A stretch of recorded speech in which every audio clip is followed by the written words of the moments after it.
Hello again, everyone, and welcome to another episode of Can You Hear Me?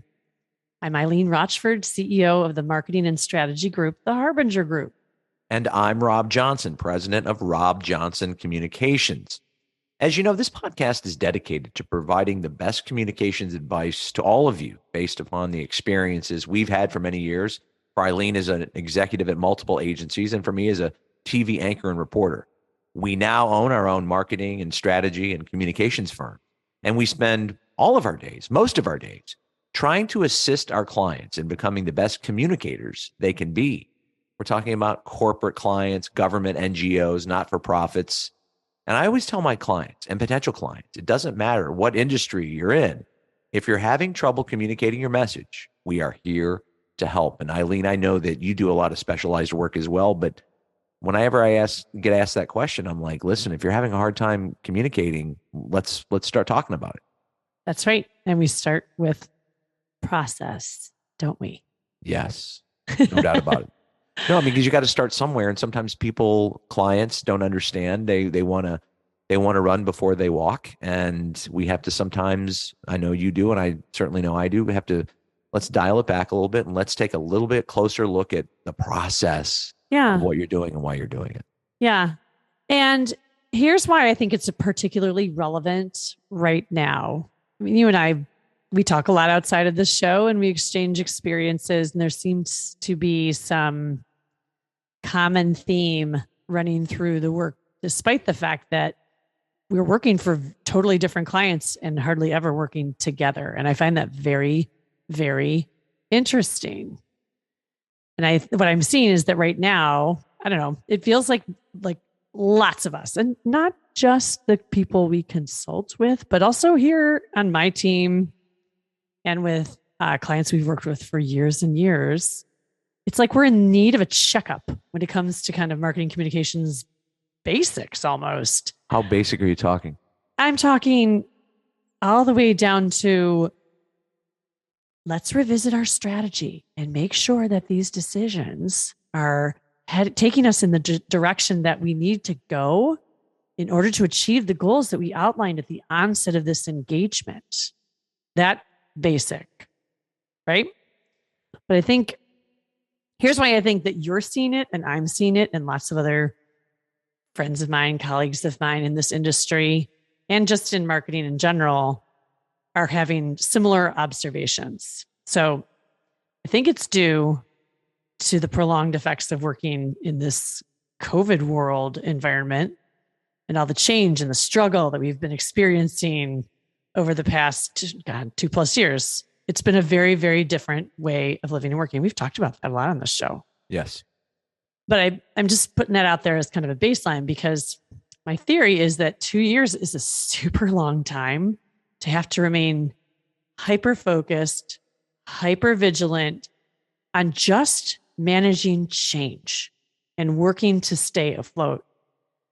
And I think that doing so meant that some of our skills, our core skills, our foundational skills were left unused, and they've gotten rusty. And it was okay because you're just trying to stay afloat. You're just trying to stay abreast of the task at hand, which is what's right in front of you. But I think what you're also talking about, and what we're going to get into, since we're going to do multiple parts on this particular issue, is the strategy, the long term, where are we headed with this? So we start with getting your internal house in order, which is what this particular episode is about. Yeah. But also what happens when you look ahead, because as everybody knows, you have to have a strategy in place to have success, and you can't just be managing month to month. Yeah. And before things really kind of get out of control again in a different way, now that the world is practically back in full swing and everything is heating up on all the planes at once, not just the hyper focus on managing change and staying afloat. Now, all those things that maybe were allowed to not be as important in the past, they're back on the table, and people are paying attention to them again. So the world is kind of getting back to that feeling, that being way of, wait, those core things are just equally important. And we're going to go back and we're going to look at those skills. We're going to judge and evaluate based on whether you're kind of up to snuff in these, areas, which is why we're doing this series, because I feel like right now, those who in marketing and our teams and our processes are in need of a full diagnostic checkup to make sure that everything's in working order, because it just feels like those basic elements they've gotten away from us. So that's what the series is all about today. We're refreshing. This is refreshing. And the people that are listening to this need to understand those were the rules for that time. Now the rules are kind of going back to where they were. They're not changing, but they're essentially going back to where they were, which is you have to have these core competencies if you're going to have any sort of success. Yeah. And the fact that we all, all for one and one for all during an unprecedented time in our society, in our history, in our professional lives, that was okay for that moment. But now the moment calls for some of the skills that you may have, as you say, gotten rusty on. Yeah. Yeah. A lot was forgiven. A lot was kind of put in park during these years. And thus, I think, but through no fault of anyone's, we have forgotten them a bit. So that's why we're doing this series, and we're going to take on a number of different things throughout the next, 4 or 5 shows. Yeah. And I think it's very important to do that. And as you sit here and start imagining these core competencies that were sort of overlooked, if you will, for the past several years, where do you think you would start? Well, today we're going to talk about tightening up your foundational messaging. That's the place where everybody knows, if you don't have your foundational messaging, you're in quite a bit of trouble. And we always say, everybody who's thinking about improving their marketing structure, their communication skills, whether it's for an individual or an organization, we strongly recommend spending quite a bit of time honing those foundational messages, your message. And you've got to do that internally before you go out to the marketplace, any external stakeholders, tell the world how fabulous you are, because no one's going to believe it if you can't actually articulate it in a consistent manner. So what does that require? It requires a detailed internal assessment, super dive into your structures, the way you communicate with your stakeholders, to your stakeholders, how everyone else who's external facing does the same. All that's got to happen, because if you don't, if your structure and your consistency of message aren't in order, you're just going to have a whole lot of problems when you're trying to achieve awareness and understanding in your marketplace. So that's why we're going to start with tightening up your foundational messaging. And this exercise requires more than just a little bit of self-awareness, because I can't tell you the people I will talk to from time to time, and they're like, "Hey, we're good. We're okay. I have a marketing department. I have this, I have that." And I'm like, "You're missing the point." And the point is that some of these exercises go beyond what your marketing department, what your CMO is doing on a day-to-day basis to stay afloat of all the things that you have given him or her to do. And so it does require self-awareness, where you say, you know what? We could be better communicators. We're returning to normal. We have money to invest in this endeavor, and we want to be better at communicating. And to your point, it always, always, always starts internally, because I can't tell you how many clients or potential clients I come across who will say, we want to go shoot videos and tell everybody how great we are.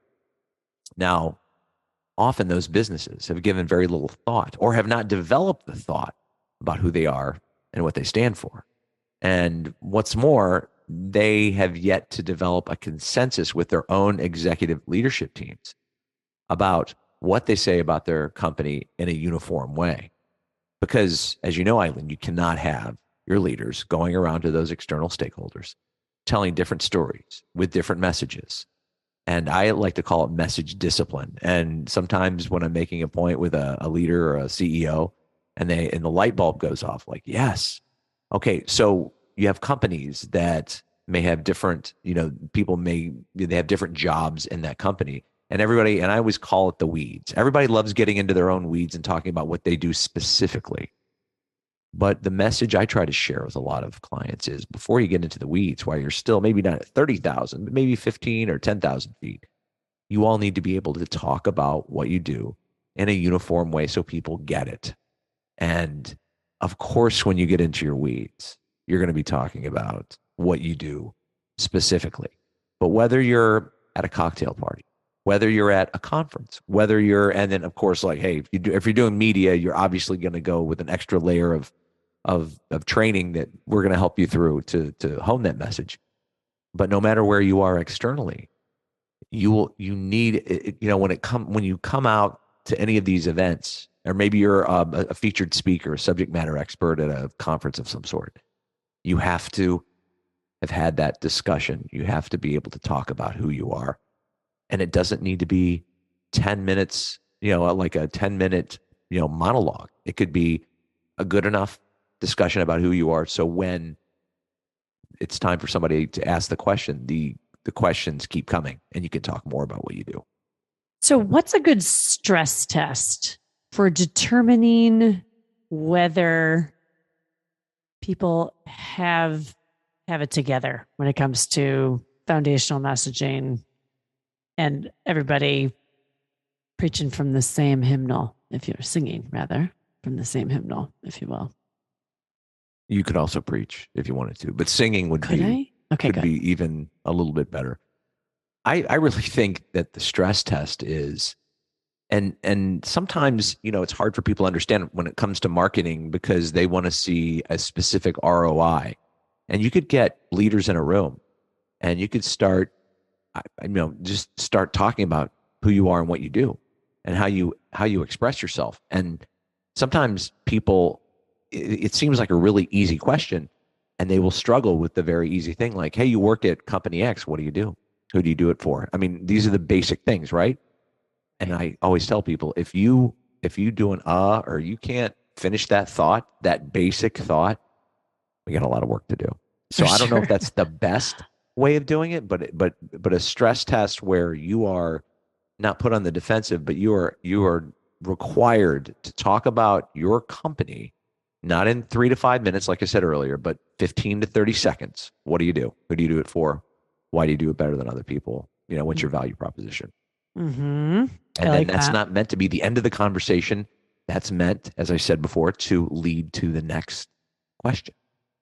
What about you? What do you think? What do you think about what is a stress test that you are comfortable with or that you think is effective? I often like to do this one.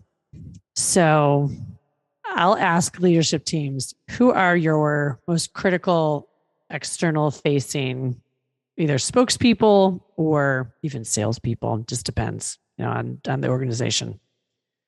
Give me 5 or 6 of them. Tell me the things that you want to make sure are being heard in the marketplace by those folks. And we go and interview them privately, one-on-one.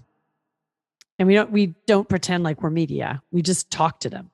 Talk to me like I've never heard of your company before. Explain what you do. These kinds of, just exploratory, discovery focused questions. And then we write a report.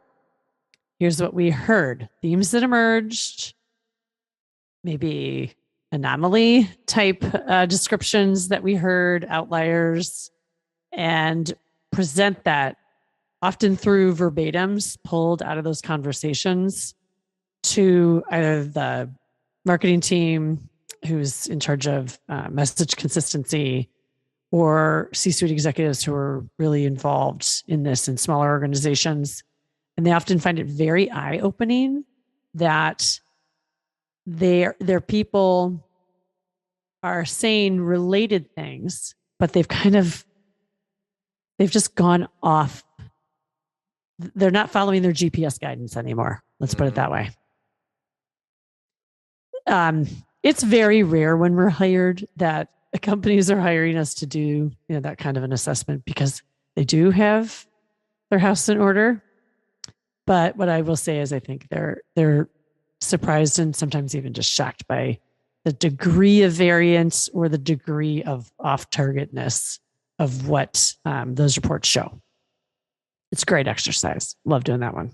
And when you do that, and I've done that before with the sales teams, because they are truly the most, even if you're a company leader, the sales teams are out there every day, day after day, call after call, Zoom after Zoom, in-person meeting after in-person meeting, talking about what they're going to do for you as a firm, as a company, with a product or service. And I think it's fascinating to see that there is a disconnect sometimes. Or I have seen with people who will say, here's an issue, or I will say, here's an issue you should care about as a leader. And they'll be like, well, we don't really care about that. And it'll be something where my contention is you might be losing business over it. Why don't we talk to the sales team? So I'm taking what you're talking about and I'm flipping it a little bit too. Your impression of who you are and what you do, maybe, and let's say you're struggling with sales or something of that nature, and you're saying, hey, the sales team needs to work harder. You just need to work harder. And I might say, well, have you put them in a position to succeed or fail? And it all starts with messaging, and it all starts with core values, which is exactly the point that you've been raising. Sure. Yep. No doubt. Yeah. So it's an assessment refresh kind of year. So this would be a great little test to take home. But I have one bit of advice, and that is I do not and will never be convinced otherwise. I do not believe this is the kind of exercise that you can do internally. There's a lot of reasons for that. Comfort level, people being interviewed and sharing their perspective will always think that they are being assessed, evaluated, reviewed in some way if it's done by someone from within an organization. But yet what I see when they talk to an external team who's, we're just here to learn more. We're just here to explore, teach us. The degree to which people open up and share is so much greater. In fact, often they'll even talk about, I struggle with consistent messaging because of the reasons X, Y, and Z. And hearing that, they won't often tell, internal people that type of feedback. It depends on the organization, but for real, I think I've just seen it done much, much better when there's an outside, very unbiased, no skin in the game person collecting the information and guiding the conversation. So find somebody who can do that for you, and you'll get a much better product. And I'm always fascinated when, say, I'm working with a client, having that conversation with somebody, and they do open up and they do have some trust there, even though we haven't worked together hardly at all. But they realize that I'm a unbiased, third party that's trying to get to the bottom of whatever communications issues they're having. But I've also seen that when you're talking about getting your internal house in order, which is what we're talking about today, the number of people, and let's say I'm interviewing somebody who's really outward facing, who works at who's one of the, customer facing people, and their vision of what the realities are might be far different than what the C-suite is. And that's when you realize, oh my gosh, we have a lot of work to do, because we all have to talk about this place in the same manner, basically. Yeah. And we can't have somebody saying, well, the reality is, as I deal with customers and I see them on a daily basis, this is what I'm hearing from them, which is one of the most important things you can do, is get that customer feedback. True. And some people who are removed from that, who may be higher up the organizational chart, may not be privy to that. And sometimes if you're that person, you don't always feel comfortable telling that to your boss. And you're more comfortable telling it to somebody like us, and we can help. Not maybe, but we do help get to the bottom of those communications issues, because if there's that kind of disconnect, you have no chance externally with stakeholders. Yeah. Darn right. Well, and I'll say something else too. And it always fascinates me when I talk to clients and everybody's so zeroed in on, earned media. I want to get on TV. I want to get on radio. I want to be quoted, that sort of thing. what I would tell you too, and remember, we're talking about getting your internal house in order before you go tell the world how great you are. So it comes back to that. The whole earned media thing should be the last step in this journey, because you've been drilled consistently about your messaging, and it may be crystal clear in those interviews. And certainly I know when we prep our clients, I mean, we go through a whole laundry list of things they got to be prepared for. But when you're getting earned media, they're only telling half of the story. You have a story you want to share with everybody. And when you go to earn media, sometimes they're going to get the other side of the story. Maybe it's a competitor. Maybe it's somebody that doesn't see things the way you do. You want to make sure you're quoted correctly. And that's why I tell people, don't forget, when you're dealing with, before you deal with earned media, there's a whole level of social media where you have the ability to create and hone your message on your terms with your audience. And I know that we're talking, that's an external thing, but it starts internally, getting your house in order, being able to say with consistency and clarity who you are. Because when you go to the public, I think starting with social media makes sense, because you're creating the narrative about who you are. It's your story on your terms.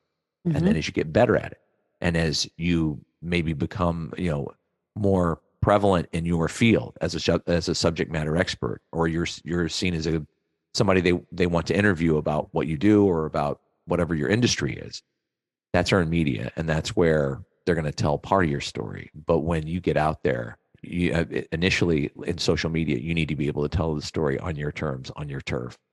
And I know that's external, but I'm saying all that work that's done internally is vital to make sure that what happens externally goes smoothly. Yeah, absolutely. You just had me thinking about how doing this foundational messaging, evaluation, refresh work, how important it is, obviously, for all of these different platforms, but also because the outside world is looking at brands and the messages coming out of organizations with a higher degree of scrutiny and almost a heightened degree of scrutiny, meaning they're sensitive to so much more now. Over the rate of change of what people find acceptable, what they find proper when it comes out of brand messaging, the rate of change over the last 2 years has been honestly incredible. It's almost as if we fast forwarded a quarter of a decade in 2 years in terms of people's perspective. So it's a great time to do that type of foundational messaging, evaluation, refresh, call it what you want, just to make sure you're keeping up with how things really should be said in our new environment, our new world. I'm not talking about political correctness. I'm just talking about empathy, inclusion, general caring. Some of the phrases that may have been used even 2 years ago are likely not great choices now. So I think that's another important point for people to make as to why it's a good time to make sure that you haven't let that foundational messaging get rusty as well. So let's dive a little deeper on that. What are the messages, the changing perspectives that you were talking about, the things that were okay 2 years ago that aren't okay now? And I know you there's were just so many. It's crazy. Give me like two or three that are top of mind for you that 2 or 3 years ago, yes, and now you're like, we shouldn't lean in on that one. Yeah. Well, it's some simple, basic things. For example, using he instead of she, or she instead of he, honestly, when you could use they, not because that's what someone has chosen, but just as a generalist term. You can avoid offense just through that choice. And I don't see enough organizations recognizing that. That's a great example. It is a great example, because I sit here and think about whenever I talk about a CEO or a leader or somebody, and I'll say him or her or he or she, and I'm thinking, well, I'm being inclusive, but But Not if I use they, necessarily. that's even better. If I It use they, is. that Absolutely. CEO, they, so point well taken. See, I'm just going to sit here and just take notes. I'm just sitting here with Eileen, I could coming up with see all you these great scribbling over concepts. there. I totally could. I'm like, I'm not that smart, Rob, but once in a while there might be like, Right. Hold on, take something out of this. Yeah. let me get that last point. Okay. All right, I got it. I'm good. As he It's leaves and chicken goes to scratch, write his own blog. but I think I can read it. But all kidding aside, back to your point, those are little things that really can become big things if you handle them correctly, or conversely, if you don't handle them correctly. Yeah. And sometimes people say, "Oh gosh, times have changed." It's like, yeah, times have changed. You just stated the obvious that times have changed. So don't be sitting here Really? fighting against it. Yeah. It's just it's a waste of your time to fight against that. When you can reserve that energy for the big fights, the things and the big ideas, the things that are going to improve your future. But why lose on the small stuff is what I always say. And, Right. a fumble. Oh gosh, put this into Super Bowl terms for me since the Super Bowl just happened. What would be the equivalent? A silly mistake. Like, didn't An Jaden, unforced error. That's more like you just tennis. But dropped the ball and converted it into a touchdown, right? yeah, And yeah, then ultimately they lost, right? Mr. Eagles quarterback man. That yeah. happened. Yeah. Listen, self-inflicted wounds are the worst because you could have Yes. avoided them, and if you don't, and just back to when I was talking about sales teams, and I was talking about a potential client that didn't see things the way they need to be seen. It was about issues related to what you were talking about just having more perspective and being better when it comes to, say, DEI and equality and things of that nature. And this firm was just like, this is not worth our time. And it's like, buddy, it's Mm-hmm. everybody's doing it. And you were talking about doing assessments for sales teams. I was like, I will go and do an assessment with your sales team to figure out why they're not closing deals. I Yeah. think I already know the answer, but I'll go do it. And they're like, Sure. we don't want to know. We don't care. And so that's the end of the conversation. Remember how we were talking Yep. about when somebody says, I have a CMO, I have a team, I have whatever. And it's like, here are the ways I can help. And Yeah. if they don't see the shortcomings, then that's the end of the conversation. And when they Right. do, as you know, that's when the relationship can begin. That's right. My favorite question is, so why did you hire us? And that's not in a snarky way. That's genuinely Right. the question, right? Yeah. Because you have to be able to listen to what their needs are and have them be able to articulate those Yeah. needs, and that's when the Right. help begins, right? Because as Mm-hmm. you've said before, they're paying you for your ideas. That's right. Yeah. That's true. And outside thinking is some of the best you'll ever get. When the minute you stop telling yourself that everything that you're hearing inside is music to your ears, I think that's when you start to lose. Right. And those are people that maybe I would have really helped that couldn't see the fact they needed the help. And so it's like, Sure. hey, um, I can see it. A lot of people can see it. Probably your sales teams can see it. And if you're just like, if you're living in that bubble, if you're living in, in that glass house, good luck because times have changed. So And you may be true. the last person to figure it out. Yep. Yeah, no doubt. Well, I just want to bring all this, I guess, to a fine point before we conclude. In that, we haven't had time to do a lot of these basics, these foundational, skill enhancement refreshes. And we need to go back and make the time now to get those things done. Because the longer we wait to do it, the rustier or the more outdated things become. And when tough times hit, a crisis or something else really significant, if you don't have your house in order, you're going to have a much harder time getting through those tough times. Right. So Agreed. just take the time, start with your foundational messaging. That's what we tackled today, but commit to doing a number of these things in 2023 to get yourself in better shape, because Like we all have been saying to each other the last 2 years, wait, didn't that just happen? No, that was in 2019. Right. Okay? That was years ago. The It might not last have seemed time like you it, but it was. touched your, 30 back pages of your website to look for any phrasings that might be bad was probably 2019, for example. So you're going to want to go in there and kind of shake those trees and find the things that shouldn't be there anymore and fix them. That's what today's conversation was about. We hope we've motivated you to think about that and to dedicate the time to doing so this year. But that's going to do it for the first episode in our multi-part series about refreshing your core communication skills in 2023. And in our next episode, we'll ask the question, are your spokespeople media ready? I can't wait for that one. It's one of my favorite topics. I'm Eileen Rochford. And I'm Rob Johnson. We thank you so much for listening. And remember, you can find Can You Hear Me wherever you get your podcasts, Apple, Spotify, Google Podcasts, and more. Thanks for listening.